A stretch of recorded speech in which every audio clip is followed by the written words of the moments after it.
Hey everyone, welcome to more Political Excess. Today, let's cover Florida's primary, which is on August 23rd. There's a lot of U.S. House races, 28 of them. I can't cover each House race. A lot of them are not even competitive. A lot of them have token opposition. I will cover the highlights, so let's jump right into it and start in that U.S. House. Let's start in the 4th District. This is an open seat following redistricting. The Democrats do have a primary to get through, but since this is an R plus 15 district, all the focus will be on the Republican side. And there's two top candidates, Eric Aguilar and Aaron Bean. Bean does have a lot more endorsements. There's two polls down here. The more recent one shows Bean at 59%. There's no market, but based on this, it does appear that Bean is in position to win nomination. Let's go on to the 7th district. This is the old Stephanie Murphy district, which was a D plus 5, according to 538. It has now been redrawn to an R plus 14, so she did not want to run in that unfavorable district. So again, the Democrats do have a primary. However, most of the focus is on that Republican side. They have a competitive primary. Here's all the candidates. Here's their endorsements. There is some polling down here, and the top two competitors are Corey Mills and Anthony Sabatini. Also, Brady Duke is not too far behind in this recent poll. No one is running away with it. It's going to be close. In the fall, Republicans are very likely to flip this seat. Let's go down to the 10th district. This is the Orlando area. Incumbent Democrat Val Demings is retiring to run for U.S. Senate, so that's an open seat. And there is a competitive primary taking place for the Democrats. There's a lot of candidates running for this seat. You can see their endorsements here. There is one poll from back at the end of May, and it shows Randolph Bracy at 29%. He's clearly the front runner with 53% undecided. However, this poll does seem to be a little bit outdated. I wish there was something new or a market to take a look at. So without further context, I have no idea which way this race is going to go. On the Republican side, this is one where they are irrelevant. There's no chance they're winning this seat.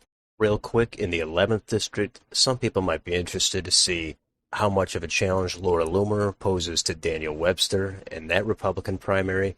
I don't think it'll be much, but we'll see what happens on Tuesday. Let's go on to the 13th district. This is where incumbent Democrat Charlie Crist, he is retiring to run for governor. His district has been redrawn. It's much more favorable to the Republicans now, going from an R plus 1 to an R plus 12.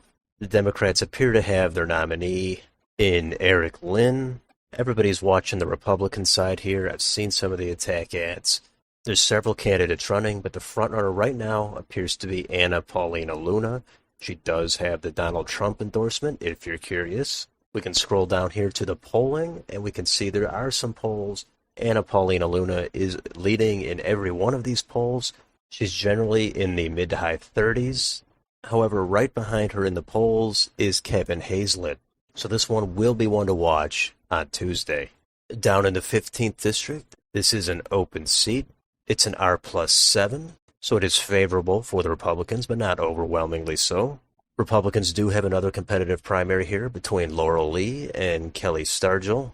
There's other candidates running as well. There are some undecideds. Laurel Lee does appear to be the frontrunner, but without additional context, that is far from a guarantee. Democrats also have a primary of their own. Alan Cohn has the most endorsements as of right now. And barring a major upset, Republicans should win this seat in the fall. Again, most of the rest of these are safe red or safe blue, or have minor token opposition. Let me just skip down to the 23rd district. That is an open seat. It's a D plus 9. The Democrats are going to have a competitive primary. Jared Moskowitz has the most endorsements.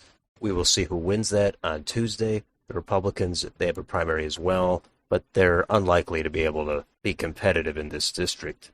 And finally, in the 27th district, this is technically a competitive district. It's a D plus 1. Republican incumbent Maria Elvira Salazar, she will be that nominee. But on the Democratic side, they want to try to be able to make this seat competitive, and they might. And their nominee is probably going to be Annette Taddeo. There's one poll here where she's over 50%.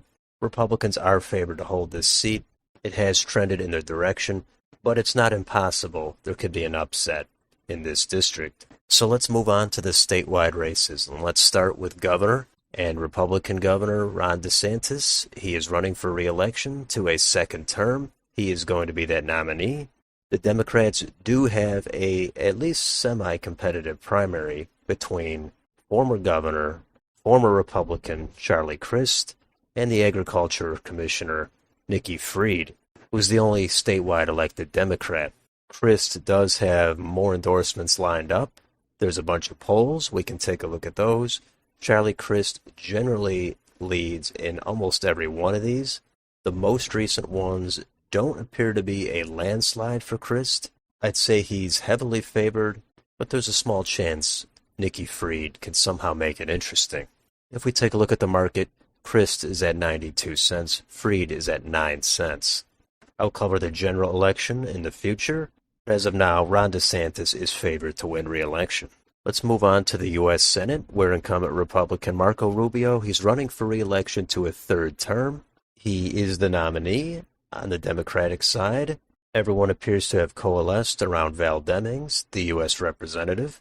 So it will be Rubio versus Demings. Again, I will cover this race more in depth in the future, but Rubio does have the advantage. And you could take a look at the other statewide races if you'd like, but I'm going to just point out one more, and that is for Florida Commissioner of Agriculture, as that is the only seat that Democrats currently do hold. They very narrowly won that 4 years ago. It's going to be an open seat since Nikki Fried is running for governor, so Democrats would like to have one office in their column in Florida. There's not a lot of context to this race, but you could take a look at the candidates here for the Democrats, as well as the Republicans. The only thing to mention here is Donald Trump does have an endorsement in this race for Wilton Simpson.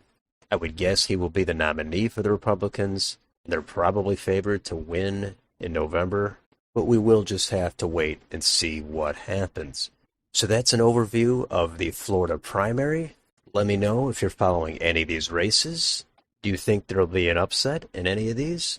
Let me know in the comments. And if you enjoy this channel, please like, share, and subscribe. Thank you for watching. I'll see you on the next video.